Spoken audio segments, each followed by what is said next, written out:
magaalada Baran ee xarunta gobolka Sanaag ayaa waxaa shalanimadii si weyn looga xusay 1 August oo ah maalintii dibadda loo taagay maamulka Puntland sanadii 1998 iyadoo ay ka soo wareegtay muddo 14 sano waxaa saaka subaxnimadii ciidamada daraawiishta iyo guutooyin ah soo dhaxmareen magaalada iyagoo isla markaana gaardinaya waxayna salaam ka qaateen madaxda gobolka ugu horeeyay gudoomiyaha gobolka Sanaag mudane Maxamuud Siciid Nuur Dabay taliyaha daraawiishta ciidamada gobolka Sanaag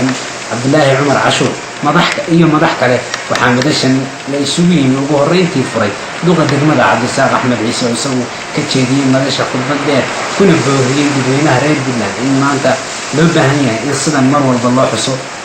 wuxuu ku soo dhaweeyay gudoomiyaha degmada Cabdisaaq Axmed Ciise khudbadii gudoomiyaha gobolka Sanaag mudane Maxamuud Siciid Nuur Dabay waxayna khudbadii haweenka madaxda gobolka madaxda degmada ciidamada qalabka sida haweenka xafladan ka soo qaybgalay waa salaamantiin salaam islaamka السلام عليكم ورحمة الله وبركاته. tobankii August sanad guuradii afariyo tobnaad Puntland ka soo wareegtay dhammaan maanta gobolada Puntland oo dhan ay istaaga ka jirto xaflada kuwa kan lamida iyo kuwa kale oo maaragtay gaadis waa maalin taariikhi ah waa maalintii ay dhalatay dowladda Puntland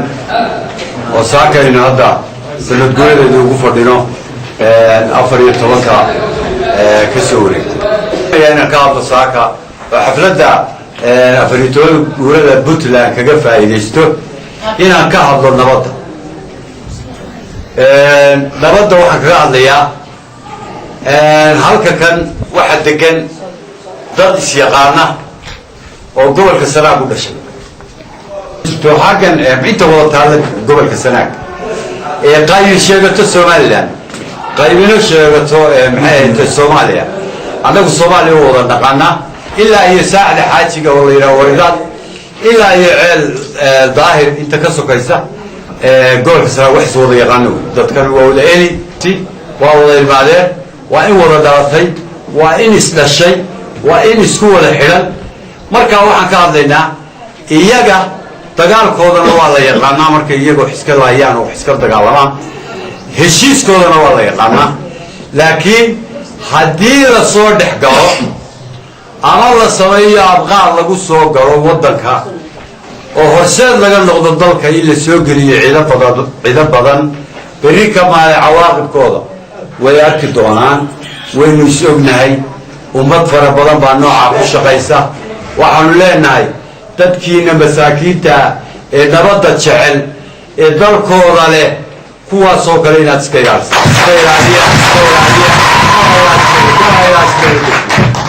waa ka baryaynaa ilaah uma doonayno dhibaato iyo maxay ahayto dagaal iyo mushkulad iyo waxaan anagoo waxbaran weyna iyadoo aan malcamadaha iyo waxaan Soomaaliya hayraacdo hadidowdo waxaa kaloo ka hadlay gaashaanle sare Cabdullaahi Cumar Cashuur taliyaha qaybta booliska Baran Cabdixakiin Maxamed Liibaan taliyaha wasiirka arrimaha gudaha Axmed Maxamed Nuur dhanka haweenka ayaa waxaa ka hadlay abwaanad Xaawo Maxamed Xujaale oo iyadu madasha ka akhriday tix buraanbura oo ku saabsan 14 sano guuradii Puntland sidoo kale waxaa xalay habeennimadii ka dhacday xaflad weyn oo ah hidiga dhaqan guriga gobolka waxaana gabdhaha iyo haweenka soo bandhigeen ciyaaraha hidiga dhaqanka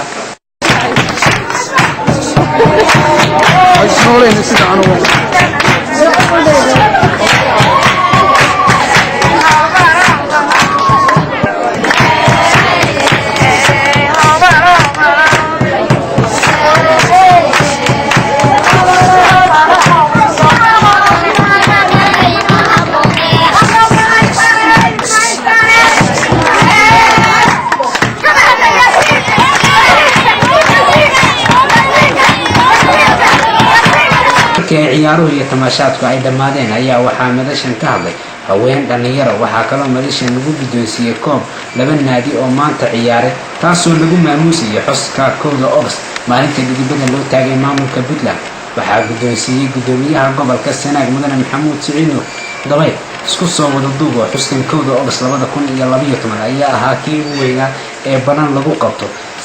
tan iyo intii ay jirtay. Cabdirasaaq Cali Bedel Baran.